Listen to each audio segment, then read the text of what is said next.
Hello everyone, I am Dr. Nupur and in this video we are going to discuss about the process of photophosphorylation. देखिए light reaction के बारे में अपन पढ़ चुके हैं कि जो लाइट रिएक्शन है इसके दौरान क्या होता है, अब्जॉर्प्शन ऑफ लाइट होगा। इसके अलावा there occur splitting of water, evolution of oxygen and the formation of assimilatory power, that is the ATP and NADPH. So we'll write here, during the light reaction there occurs absorption of light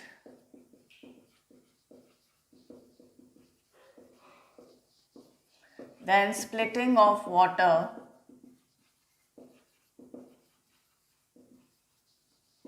evolution of oxygen and formation of assimilatory power.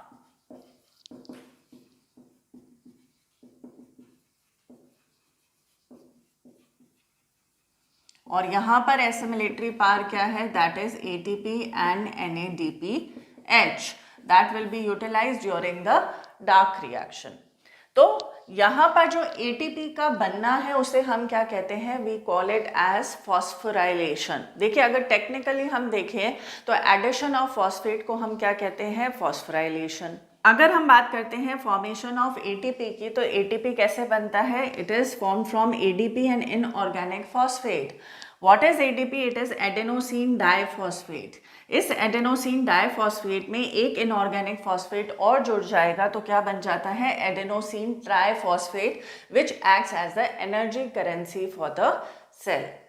क्या? तो formation of ATP is also known as phosphorylation. तो we'll say formation of ATP also known as phosphorylation। और जब हम बात कर रहे हैं formation of ATP in the presence of light, that is known as photophosphorylation. So what is photophosphorylation?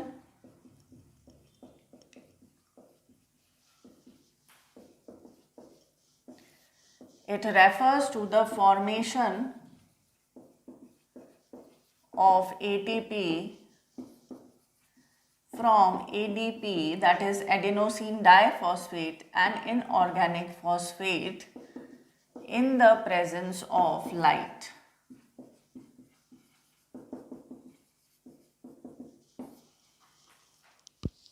Clear? So photophosphorylation क्या है, formation of ATP in the presence of light, that is known as photophosphorylation.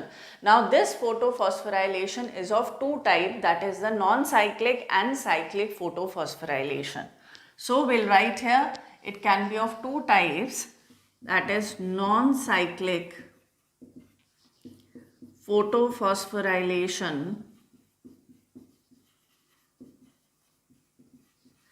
and cyclic photophosphorylation.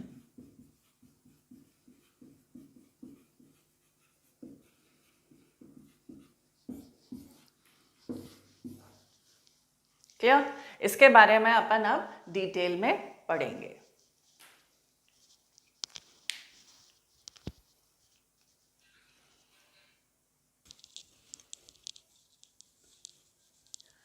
Now let us discuss non-cyclic photophosphorylation in detail.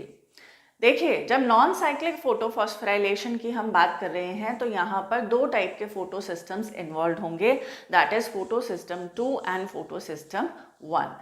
During this process there occurs the formation of the assimilatory power, that is ATP and NADPH.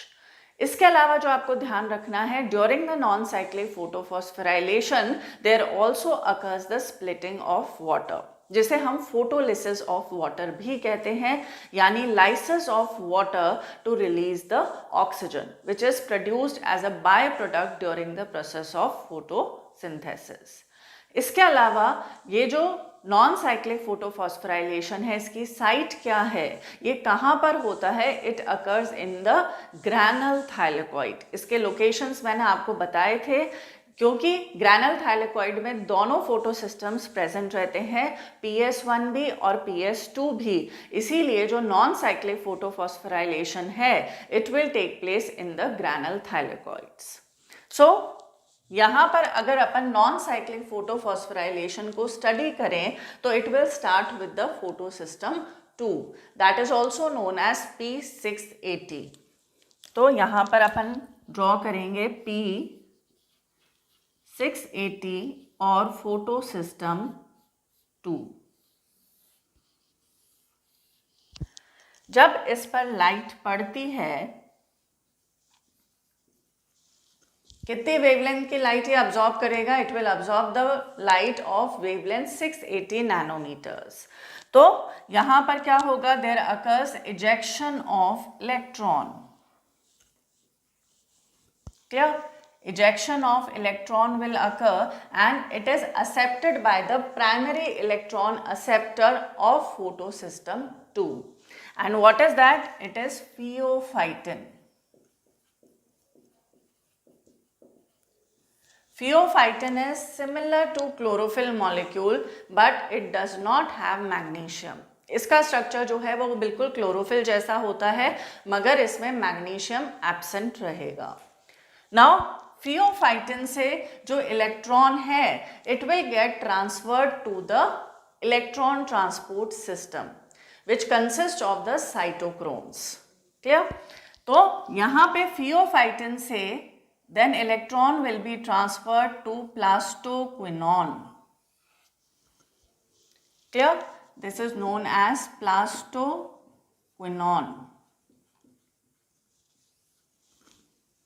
It mainly acts as a hydrogen carrier, but it also helps in electron transport. So this is plastoquinone. क्योंकि ये plastid में मौजूद है इसीलिए हम इसको कह देते हैं प्लास्टोक्विनॉन। क्लियर? प्लास्टोक्विनॉन से ट्रांसफर होगा electron to cytochrome B6F complex.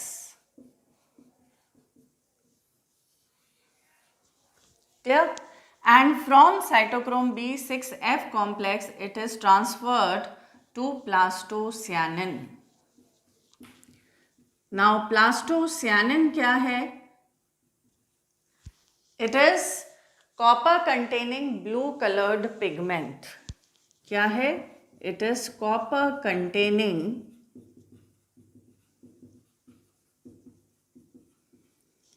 blue colored pigment.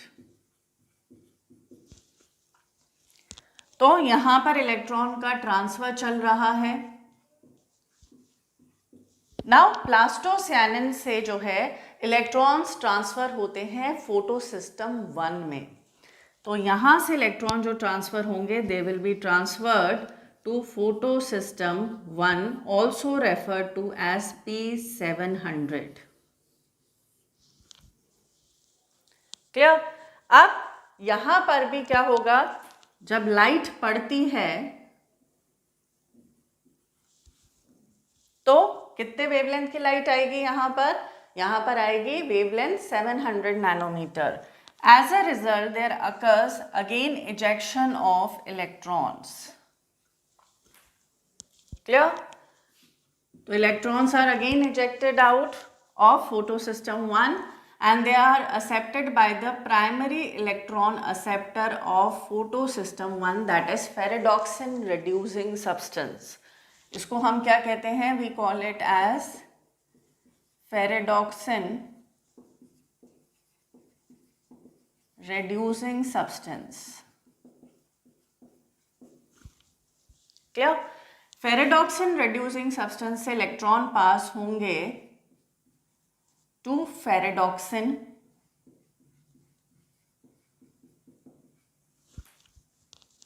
and from ferredoxin they are transferred to NADP. So electron का ट्रांसफर चल रहा है यहाँ पर। अब ये जो NADP है बेसिकली ये क्या है? It is a coenzyme that is nicotinamide adenine dinucleotide phosphate. Clear? अब ये इलेक्ट्रॉन यहाँ से लेता है, प्रोटॉन्स ये लेता है from the stroma of the chloroplast and it gets reduced to NADPH.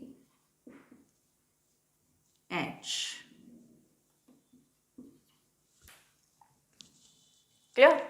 तो यहाँ पर ये रिड्यूस हो गया है टू फॉर्म NADPH2. इसको हम लिखते हैं NADPH.H+, क्योंकि एक जो हाइड्रोजन है वो लूजली हेल्ड होगा. क्लियर? तो इसको हम ऐसे लिख देते हैं NADPH.H+. तो यहाँ पर NADP रिड्यूस होकर क्या बना रहा है, NADPH2.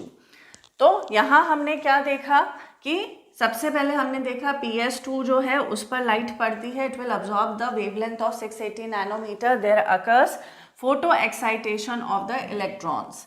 They are accepted by the primary electron acceptor of PS2, that is pheophytin. Pheophytin किसके जैसा है? It is similar to chlorophyll but lacks magnesium. Clear? तो ये क्या हो गया? We can say that it is primary electron acceptor of PS2. Pheophytin से electron पास होंगे टू प्लास्टोक्विनॉन. प्लास्टोक्विनॉन से पास होते हैं cytochrome B6F complex. Cytochrome B6F complex से पास होंगे plastocyanin which is copper containing blue coloured pigment. अब ये इलेक्ट्रॉन्स जो हैं वापस PS2 के पास नहीं आते हैं. Now through plastocyanin they are transferred to PS1 और P700. वहां पर भी लाइट पड़ती है and it will absorb the wavelength of 700 nanometres, as a result of which there occurs ejection of electrons. अब PS1 का प्राइमरी इलेक्ट्रॉन एक्सेप्टर क्या है? It is ferredoxin reducing substance. तो this is the primary electron acceptor of PS1. Clear? अब ferredoxin reducing substance से electron transfer होंगे to ferredoxin. Ferredoxin क्या है? Iron involve in redox reaction. It is iron involve in redox reaction, that is reduction oxidation reaction, जिसके through electron finally pass होते हैं to NADP, which will get reduced to NADPH2. Understood? यहाँ पर ये जो reduction हो रहा है it occurs in the presence of enzyme FNR, that is ferredoxin NADP reductase. Clear? एक चीज आपको और ध्यान रखनी है कि यहाँ पर मैंने बोला एसिमिलेटरी पार बनती है. अब एसिमिलेटरी पार में NADPH2 तो बन गया है. Clear? It will take up the electrons from ferredoxin and it will take up the protons from the stroma of the chloroplast and will get reduced to NADPH2. Understood? अब यहाँ पर ATP भी बनता है. ATP का synthesis कहाँ होगा? Here. Understood? तो यहाँ पर बनता है ATP from ADP and inorganic phosphate. So assimilatory power यहाँ पर बन गई है. अब एक बात और ध्यान रखने वाली है कि यहाँ पर एक बार इलेक्ट्रॉन्स जो एजेक्ट आउट हुए हैं from PS2, they do not return back to PS2. अब अगर ये हमारे को प्रोसेस चलाना है तो यहाँ पर कंटिन्यूस सप्लाई ऑफ इलेक्ट्रॉन्स बना रहना चाहिए. क्लियर? अब यहाँ नेक्स्ट क्वेश्चन आता है कि यहाँ क्या हो गया? 4 इलेक्ट्रॉन्स एजेक्ट आउट हो गए, तो यहाँ पर क्या हो गया? There is a vacancy of 4 electrons. तो क्या आ जाती है इसमें? इनस्टेबिलिटी आ जाएगी. एक गैप क्रिएट हो गया है. अब इस गैप को कौन फुलफिल करता है? इसको फुलफिल करेगा फोटोलिसिस ऑफ वाटर. तो यहाँ पर अब हम लिखेंगे क्या आएगा? Photolysis of water, that is lysis of water in the presence of light. As a result, 4 electrons are produced. 4 protons are produced and oxygen is produced. इसको हम क्या कह देते हैं? We call it as photolysis of water or splitting of water, during which evolution of oxygen takes place, and it is also known as oxygen evolving complex, that is OEC. And for photolysis of water there is required manganese, chloride and calcium ions. तो ये किस में help करते हैं? They help in the photolysis of water. This I have taught you when I have taught you the chapter mineral nutrients, जहाँ अपन ने role देखे थे मैक्रो और माइक्रो न्यूट्रिएंट्स के, तो वहाँ पर मैंने इसका इम्पोर्टेंस भी आपको बताया था. So this is important. और इस फोटोलिसिस ऑफ वाटर को हम क्या कहते हैं? We also call it as the Hill reaction, क्योंकि इसका डिटेल स्टडी किसने करा था? रॉबर्ट हिल एंड बेंडल ने, इसीलिए इसको हिल रिएक्शन भी कह दिया जाता है. तो यहाँ पर जो 4 इलेक्ट्रॉन्स प्रोड्यूस हुए हैं, they will fulfil the deficiency और the gap that is created by ejection of electrons in PS2. तो यहाँ पर क्या होगा? एक कंटिन्यूअस सप्लाई ऑफ इलेक्ट्रॉन्स जो है बना रहेगा. क्लियर? और यहाँ पर PS1 में जो ट्रांसफर करता है इलेक्ट्रॉन, वो कौन करेगा? PS2 के थ्रू होंगे. अंडरस्टूड? तो हम नॉन साइक्लिक फोटोफॉस्फोराइलेशन को नॉन साइक्लिक क्यों कहते हैं? क्योंकि हम देख सकते हैं यहाँ पर PS2 से जो इलेक्ट्रॉन इजेक्ट आउट हुए हैं, they do not return back to PS2. Instead they are transferred to PS1 और P700 बाय प्लास्टोसियानिन. इसीलिए हम इसको कहते हैं नॉन साइक्लिक फोटोफॉस्फोराइलेशन. फोटोफॉस्फोराइलेशन क्यों कहा है? क्योंकि यहाँ पर सिंथेसिस ऑफ ATP होगा from ADP and inorganic phosphate. इसके अलावा यहाँ पर NADPH का भी फॉर्मेशन होता है. क्लियर? नाउ यहाँ से जो इलेक्ट्रॉन इजेक्ट आउट हुए हैं, they are accepted by the primary electron acceptor, that is the pheophytin. Now इस टाइप का जो ट्रांसफर है, इसको हम क्या कह देते हैं? It is uphill transport of electrons. Clear? अब इसके बाद जो है फियोफाइटिन से जो ये यहाँ पर इलेक्ट्रॉन का ट्रांसपोर्ट चलता है, इसको हम क्या कहते हैं? We call it as the electron transport system. तो ये किसको कॉन्स्टिट्यूट कर रहा है? इलेक्ट्रॉन ट्रांसपोर्ट सिस्टम को कॉन्स्टिट्यूट करता है. इसके अंदर अलग अलग टाइप के साइटोक्रोम्स इन्वॉल्व होंगे. साइटोक्रोम बेसिकली क्या होते हैं? Cytochrome are iron containing heme proteins involved in redox reactions. So in the electron transport system, the electron acceptors are arranged in the increasing order of their redox potential. अब redox potential क्या है? It is the ability to accept the electron and get reduced. Clear? तो यहाँ पर जो electron का transport होगा, that will be downhill through the series of electron acceptors, and finally through plastocyanin the electrons are transferred to the photosystem 1 or P700, which when illuminated by the light will absorb the wavelength of 700 nanometer, and then again photoexcitation of electron will take place. और कौन accept करेगा इसके electrons? By primary electron acceptor of photosystem 1, that is ferredoxin reducing substance, जो कि किसको reduce करता है? Ferredoxin को. फेरेडॉक्सिन क्या है? Iron involve in redox reaction. Clear? And ferredoxin से then it will be transferred to NADP plus, which is a coenzyme involved in redox reactions. So NADP plus get reduced to NADPH in the presence of enzyme FNR, that is ferredoxin NADP reductase. So we can say that NADP plus is the last electron acceptor of non-cyclic photophosphorylation. So we can write it here that NADP plus is the last electron acceptor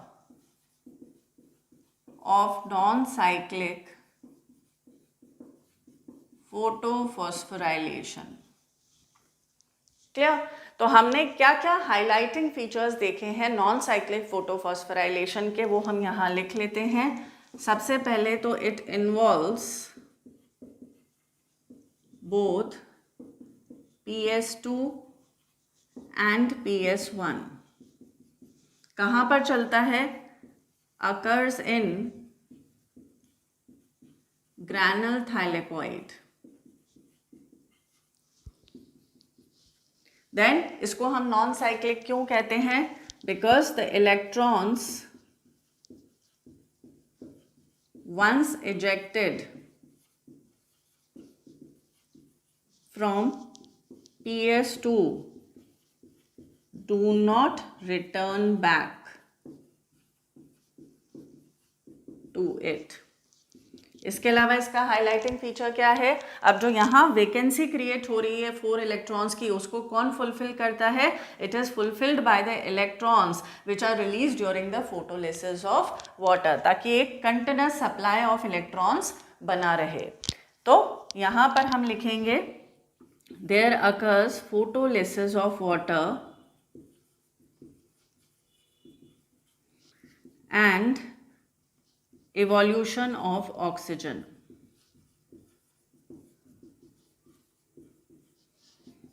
Formation of assimilatory pair also occurs.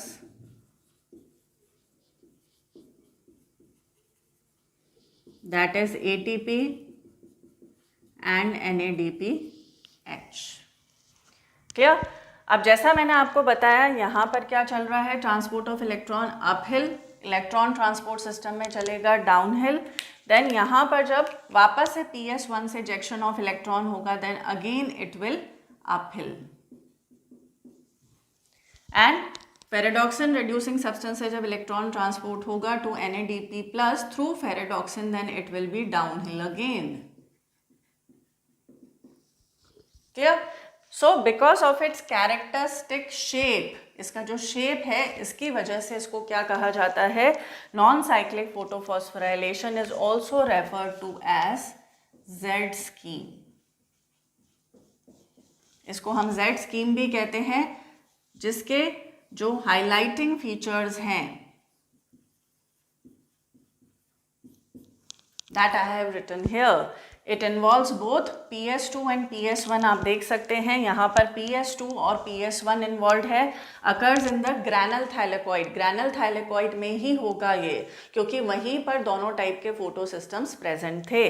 Electrons once ejected from PS2 do not return back to it. यहाँ से जो electrons eject out हुए हैं वो वापस लौट कर यहाँ पर नहीं आते, इसीलिए हम इसको कहते हैं नॉन साइक्लिक फोटोफॉस्फोराइलेशन. इसके दौरान क्या हो रहा है? Photolysis of water, also known as splitting of water, also known as Hill reaction, जिसके दौरान क्या होता है? There occurs evolution of oxygen and formation of assimilatory power भी हो रहा है, that is synthesis of ATP and NADPH. So that was all about the non-cyclic photophosphorylation.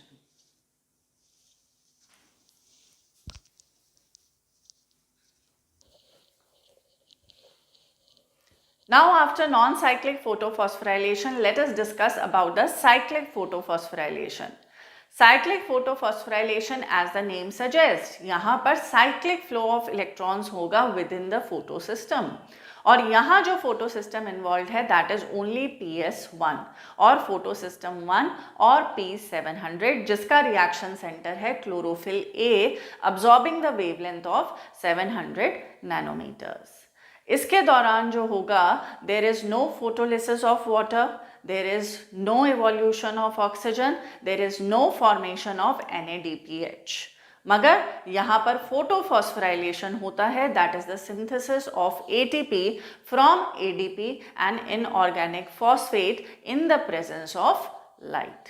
तो चलिए इसको अपन ड्रॉ करते हैं. यहाँ पर जो फोटो सिस्टम इन्वॉल्व है दैट इज P700 और PS1. इसमें जो रिएक्शन सेंटर है that is chlorophyll A absorbing the wavelength of 700 nanometre.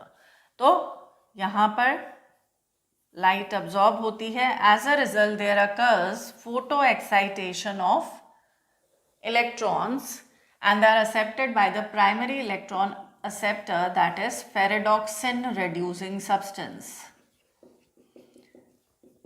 Ferredoxin reducing substance. इससे इलेक्ट्रॉन फाइनली पास होते हैं to ferredoxin, that is iron involved in redox reaction, and from ferredoxin they are passed to plastoquinone. ये मैं आपको समझा चुकी हूँ, non cyclic photophosphorylation में भी आया था प्लास्टोक्विनॉन। तो फेरेडॉक्सिन से ये पास होता है टू प्लास्टोक्विनॉन। प्लास्टोक्विनॉन जो है ये पास करेगा electron to cytochrome B6F complex. This is a complex of the number of cytochromes, that are the iron containing heme proteins involved in the redox reactions. इसके थ्रू फाइनली पास होता है इलेक्ट्रॉन टू प्लास्टोसायनिन। प्लास्टोसायनिन क्या है? It is a copper containing blue coloured pigment, जिससे electrons finally will be returned back to the PS1 or P700. Clear? So there is cyclic flow of electrons as you can see here. इसीलिए इसको क्या कहा जाता है? It is known as the cyclic photophosphorylation. इसके दौरान होता है generation of ATP from ADP and inorganic phosphate. तो ADP और inorganic phosphate से यहाँ क्या बनेगा? ATP in the presence of light. So that is about the cyclic photophosphorylation. तो इसके हाईलाइटिंग फीचर्स अपन लिख लेते हैं। क्या फीचर्स हैं इसके? सबसे पहला जो आपको ध्यान रखना है, it involves only PS1, that is photo system 1. There occurs cyclic flow of electrons within photosystem.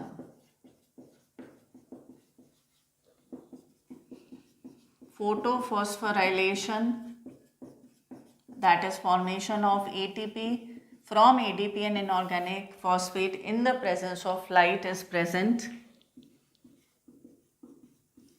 ATP synthesis occurs in presence of light. So the possible site of cyclic photophosphorylation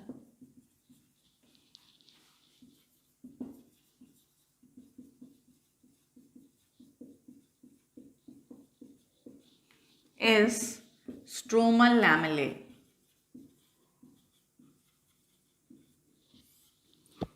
क्योंकि जो स्ट्रोमल लैमेले होता है it consist of only the photosystem 1, जबकि जो granal thylakoids होते हैं they show the presence of both photosystem 1 and photosystem 2. तो जो पॉसिबल साइट है साइक्लिक फोटोफॉस्फोराइलेशन की that is the stromal lamellae, because यहाँ पर केवल फोटोसिस्टम 1 ही मौजूद होगा। मगर it can take place in the granal thylakoid also, क्योंकि ग्रैनल थाइलेकॉइड दोनों का प्रेजेंस शो करता है फोटोसिस्टम 1 एंड फोटोसिस्टम 2, और cyclic photophosphorylation involves only photosystem 1 जो कि ग्रैनल थाइलेकॉइड में भी मौजूद है। तो यहाँ पर यानी कि ग्रैनल थाइलेकॉइड के अंदर साइक्लिक फोटोफॉस्फोराइलेशन चल सकता है, मगर under a particular set of conditions like the presence of light of wavelength greater than 680 nanometer, which is required for the excitation of the electrons. तो यहाँ पर हम लिखेंगे जो पॉसिबल साइट है साइक्लिक फोटोफॉस्फोराइलेशन की that is stromal lamellae, but it can also occur in the granal thylakoid under a particular set of conditions. Otherwise granal thylakoid के अंदर जो है क्या चलता है? Non cyclic photophosphorylations. Clear? So after that what you have to remember is जो cyclic photophosphorylation है it does not involve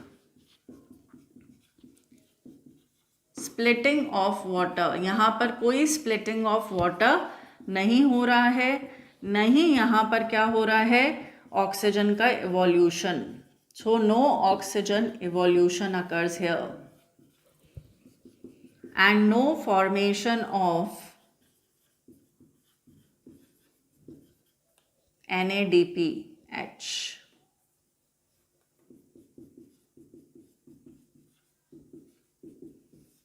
So this was all about the cyclic photophosphorylation. इसके दौरान क्या होता है? There occurs the cyclic flow of electrons through photosystem 1. It is the only photosystem that is involved in the cyclic photophosphorylation. Photophosphorylation हो रहा है यानी formation of ATP is taking place from ADP and inorganic phosphate. यहाँ पर कोई NADPH नहीं बनता है. There is no photolysis of water and there is no evolution of oxygen. And the possible site of cyclic photophosphorylation is the stromal lamellae, although it can also take place in the granule thylakoid but under a particular set of conditions.